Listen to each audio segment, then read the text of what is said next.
बहुत साल पहले की बात है। लक्ष्मी नगर में एक बहुत बड़ा जंगल हुआ करता था। उस जंगल में शेर खान नाम का एक शेर रहता था। वह जंगल का राजा था। उसके शासनकाल में जंगल के सभी जानवर सुखी और शांति से रहते थे। यदि जंगल में कोई भी जानवर गलत काम करता तो शेर खान उसे दंड देते थे। वह कमजोर जानवरों की रक्षा भी करते थे। एक दिन शेर खान अपनी गुफा के सामने बैठे थे। तभी उसका दोस्त भालू उसके पास आया। फिर दोनों दोस्त मिलकर जंगल और जंगल के जानवरों के बारे में आलोचना करने लगे। मैं इस जंगल का सबसे शक्तिशाली जानवर हूँ। मेरे सामने जंगल का कोई भी जानवर टिक नहीं सकता। क्या कहते हो भालू भाई? ये तो तुमने बिल्कुल ठीक कहा, लेकिन हाथी के सामने तुम बिल्कुल चूहे जैसे दिखते हो। क्या ठीक कहा ना मैंने, शेर खान? भालू की बात सुनकर शेर खान बहुत क्रोधित हो गए। भालू, तुम्हारी हिम्मत कैसे हुई मेरे बारे में इस तरह की बातें करने की? तुम्हें पता है तुम किसके सामने बात कर रहे हो? मैं इस जंगल का राजा हूँ। तुम मेरे दोस्त हो, इसीलिए तुम्हारे साथ मैं थोड़ा मजाक कर रहा था। तुम मेरे बात का बुरा मत मानना शेर खान। शेर खान नहीं, महाराज कहो महाराज। मैं इस जंगल का राजा हूँ, इसीलिए बाकी जानवरों की तरह तुम भी मुझे आज से महाराज कह के ही बुलाओगे। लेकिन शेर खान, हम दोनों दोस्त हैं, फिर भी तुम ऐसे क्यों बातें कर रहे हो? दोस्त है नहीं, दोस्त थे। आज से हमारी दोस्ती खत्म। आज के बाद मैं तुमसे कभी बात नहीं करूंगा। दोस्त कहकर मेरे सामने कभी मत आना। चले जाओ यहाँ से। अपने दोस्त का इस व्यवहार से भालू बहुत दुखी हुआ और वह वहां से चला गया। उसी जंगल में गोलू नाम का एक बंदर भी रहता था।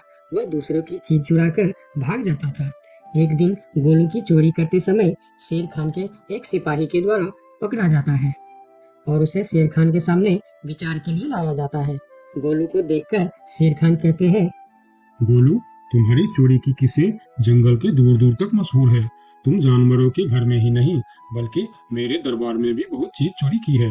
इसीलिए मैं तुम्हें पहाड़ से गिराकर मारने की सजा घोषित करता हूँ। आज से ठीक 2 महीना बाद तुम्हें पहाड़ से गिराकर मार दिया जाएगा। अपनी मौत की सजा सुनकर गोलू बहुत रोने लगा और बोला, महाराज, मैं अब कभी चोरी नहीं करूंगा। मुझे माफ कर दीजिए महाराज। मेरे घर में छोटे छोटे बच्चे हैं। मुझे छोड़ दीजिए महाराज। लेकिन शेर खान ने उसकी फरियाद नहीं सुना। तब एक सैनिक उसे ले जाकर जेल में बंद कर देता है। उधर गोलू का दोस्त भोलू को जब इस बात का पता चलता है, तब वह गोलू से मिलने के लिए कैद खाने में पहुंच जाता है और उससे कहता है, देखा गोलू, तुम पकड़े गए ना। मैं तुम्हें कितनी बार कहा था कि चोरी करना छोड़ दो। अब क्या होगा बताओ, कैसे निकलोगे यहाँ से? ये सब छोड़ो भोलू भाई, जो होना था वो हो गया। मुझे तो बस अपने परिवार की चिंता हो रही है। काश मैं मरने से पहले उनके लिए कुछ कर पाता। मेरे छोटे छोटे बच्चे हैं, बीवी है। अब उन सब का क्या होगा? मेरे बिना वह भी जीवित नहीं रह सकते। गोलू की बातें सुनकर भोलू सोच में पड़ गया। फिर वह शेर खान के पास गया और बोला, महाराज, मैं गोलू का दोस्त भोलू हूँ। मैं आपसे कुछ कहने आया हूँ। तो तुम गोलू का दोस्त भोलू हो? ठीक है, बताओ क्या कहना चाहते हो तुम? महाराज, मैं चाहता हूँ कि आप गोलू को कुछ दिन के लिए उसके परिवार के पास जाने दें, ताकि वह मरने से पहले अपने परिवार के लिए कुछ इंतजाम कर सके। मरने वाले का आखिरी इच्छा पूरा कीजिए महाराज। आप एक बार उसके परिवार के बारे में भी सोचिए। गोलू ने जो किया उसमें उसके परिवार की क्या गलती है? अगर आप उसे कुछ दिन के लिए अपने परिवार के पास रहने दोगे तो शायद उसका परिवार बच जाएगा। मैं इस बारे में तुम्हारी कोई मदद नहीं कर सकता। अगर अपने परिवार से मिलने के बहाने गोलू भाग गया तो मैं किसको सजा दूंगा? शेर खान की बात सुनकर गोलू थोड़ा सोच में पड़ गया। फिर बोला, तो ठीक है महाराज, आप गोलू को छोड़ दीजिए। जब तक गोलू वापस नहीं आ जाता मैं उसकी जगह कैद खाने में रहूंगा। और अगर वो कभी वापस नहीं आया तो क्या तुम उसके हिस्से की मौत की सजा भी लोगे? थोड़ा सोचकर बताओ। हाँ महाराज, मैं इसके लिए भी तैयार हूँ। गोलू की बात मानकर शेर खान ने गोलू को कैद से निकालकर भोलू को कैद खाने में डलवा दिया। तब बाहर निकलकर गोलू ने भोलू को बोला, दोस्त, तुम चिंता मत करना, मैं समय से पहले ही वापस आ जाऊंगा।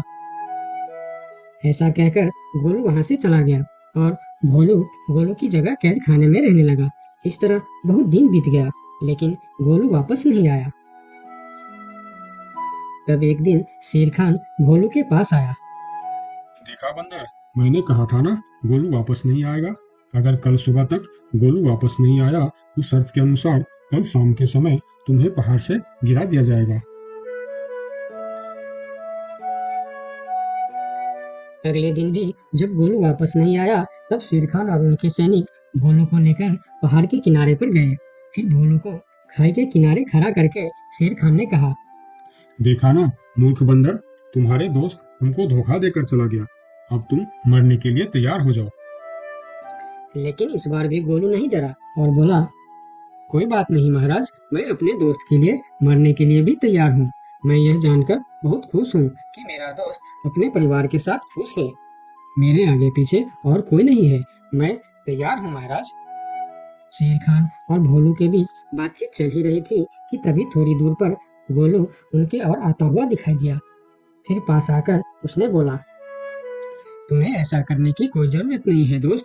तुमने मेरे लिए जो किया उसके लिए तुम्हारा बहुत बहुत शुक्रिया। अब मैं अपनी सजा पूरी करने के लिए तैयार हूँ। महाराज, छोड़ दीजिए मेरे दोस्त को। गोलू, तुम्हें वापस आने की क्या जरूरत थी? मैं यह सजा ले लेता था। तुम्हारे घर में छोटे छोटे बच्चे हैं, बीवी है, उनका क्या होगा? मेरे परिवार में मेरे अलावा और कोई नहीं है। इसीलिए यदि मैं मर भी जाऊं तो मेरे लिए किसी को कोई दुख नहीं होगी। तुम यहाँ से चले जाओ। नहीं दोस्त, गलती मैंने की है, इसीलिए सजा भी मुझे ही मिलनी चाहिए।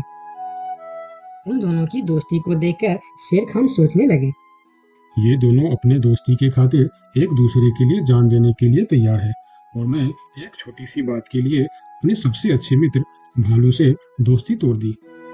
यह मैंने बहुत बड़ा गलती कर दी। मुझे इसका प्रायश्चित करना ही होगा। किसी को मरने की कोई जरूरत नहीं है। तुम दोनों की दोस्ती देखकर मैं गोलू की सजा माफ करता हूँ। और याद रखना गोलू, अगर तुमने फिर से चोरी की तो अगली बार मैं तुम्हारी सजा माफ नहीं कर पाऊंगा। नहीं नहीं महाराज, आज के बाद मैं फिर कभी ऐसा गलती नहीं करूंगा। आज से मैं ईमानदारी से मेहनत करके अपना परिवार चलाऊंगा।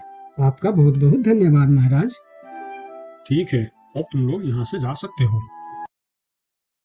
उनके जाने के बाद शेर खान सीधा अपने दोस्त भालू के पास गया। भालू मेरा दोस्त, मैं यहाँ तुमसे माफी मांगने के लिए आया हूँ। मैंने जो उस दिन तुम्हारे साथ व्यवहार किया वह बहुत गलत था। मैं बहुत शर्मिंदा हूँ। मुझे माफ कर दो मेरे दोस्त। लेकिन महाराज, आपने तो कहा था। महाराज नहीं, शेर खान बोलो, शेर खान। आज से तुम मुझे महाराज नहीं, शेर खान ही बुलाओगे, क्योंकि दोस्त एक दूसरे के नाम लेकर ही बुलाते हैं। आज से तुम मेरे सबसे अच्छे दोस्त हो। गोलू और भोलू की दोस्ती देखकर शेर खान को अपनी गलती का एहसास हुआ और उसने भालू से माफी मांगी और दोनों फिर से दोस्त बन गए। तो दोस्तों, इस कहानी से हमें यह सीख मिलता है कि कभी-कभी दूसरे के अच्छाइयों को देखकर भी हम अच्छा बन जाते हैं। इसीलिए हमें हमेशा अच्छे लोगों के साथ ही दोस्ती रखनी चाहिए और अच्छे-अच्छे काम भी करने चाहिए। आपका बहुत-बहुत धन्यवाद।